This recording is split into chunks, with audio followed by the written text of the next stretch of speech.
Les vaques de la Fageda tornen a rebre visita. Després de 9 mesos en obres, aquest dissabte la cooperativa ha tornat a obrir les seves portes al públic i a les visites que vulguin veure la tasca social, però també empresarial, que s'hi du a terme, ara amb una cara renovada. Estem molt contents i satisfets d'estrenar avui aquestes instal·lacions per tots els nostres visitants després de 9 mesos de tenir-les tancades. Com veieu, són unes instal·lacions molt acollidores, molt àmplies, molt integrades al nostre entorn. Rebem prop de 50.000 visitants l'any, gent d'arreu de Catalunya, escoles, turisme familiar, gent gran. I certament la Fageda ha estat des de sempre un reclam turístic molt gran aquí a la comarca de la Garrotxa i durant aquests 9 mesos hem hagut de dir que no a gent, a explicar-los que estàvem en obres i que reobríem justament ara a l'estiu.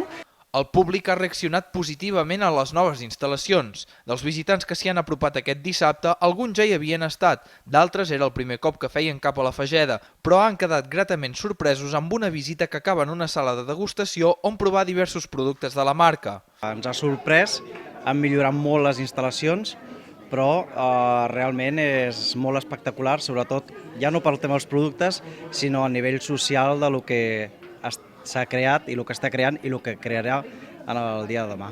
El que més m'ha agradat ha sigut quan hem vist les vaques i quan hem vist la fàbrica on donaven llet. Cada dia aquí a la Garrotxa m'he menjat iogurts. És la primera vegada que venim, però ens ha agradat molt la visita i el procés, tal com ens han explicat, que és sostenible i ens interessa molt, a part que ens agraden molt els iogurts de la Fageda, sobretot a la Judit, que és una fan número 1. Venim de la província de Tarragona i allí els comprem i per això teníem moltes ganes de visitar-ho.